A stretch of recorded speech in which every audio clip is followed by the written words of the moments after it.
parent of a student in Minneapolis because there is a national trend to have corporations influencing the policies in our classroom. They don't know anything about teaching. My concern is about low-income youth and youth of color being funneled into the school, from school to prison. And it's problematic, and I know a lot of people have been affected by it.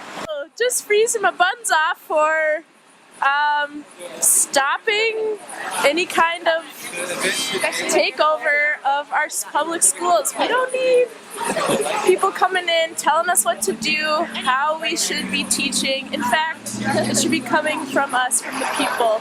Well, the folks who are talking here are they're bringing in TFA and proliferating it in the state, standardized tests, focused instruction, all the really terrible things that kids hate and that make kids not want to go to school and that aren't meaningful or relevant to kids' everyday lives. That's what they're planning to do. My concern are parents' rights, dealing with what's happening with Common Core and the taking away of local control and parents' rights and the input of how their children are being educated. On a sec. Well, I have a lot of concerns. I'm here mainly because I know what Michelle Rhee is selling, and I completely disagree with her policies and what she's advocating for. It's a doubling down of No Child Left Behind.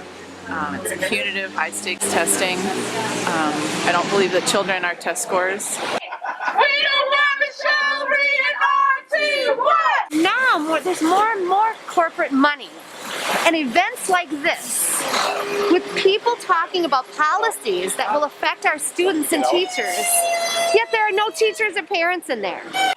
Michelle Rhee is the former chancellor of Washington, D.C. Public Schools. She's a Teach for America alumni. She started an organization called Students First that is heavily funded by wealthy individuals and corporations. She believes that the teachers union and the teachers are the problem and why students aren't achieving. She supports more standardized testing and that the test should be the gauge for a student's academic. I am a graduate student in education. Going to be a teacher? I teach teachers. I teach teachers, and I used to be a preschool teacher. This is symbolic of the kinds of exploitation in schools. Kids are they're making decisions behind closed doors, and it's all about money and power, and not about the kinds of real problems that we need to address. I'm against the school-to-prison pipeline. I am a student at Augsburg College, and I'm also a social activist. Yeah, that's where it gets pretty ugly, and where what she's proposing is a weakening of our teaching force and strengthening of businesses' hands in public education dollars and the promotion of charter schools. One, that we need parents, teachers, and kids involved in our education system, locally and nationally. Number two, we care that education is by us and for us and not by corporations. And number three, if anything is going to go on when it comes to government and education, we are involved and we're overseeing it. It's Cold Morning. I'm Linda Bell, and I'm co-founder of Minnesotans Against Common Core. We are a grassroots organization that supports local control of schools by parents and teachers. We believe that parents are responsible for their child's education and that parents, teachers, and local school boards can make the best decisions. Common Core is the new and next iteration of No Child Left Behind, which brought disastrous effects to our nation's inner city schools. And so with this corporate control of our education system right now, it's very scary for these two little children who have a lot stacked up against them as they go through life already. And also, that also means that I might not serve them Cheerios.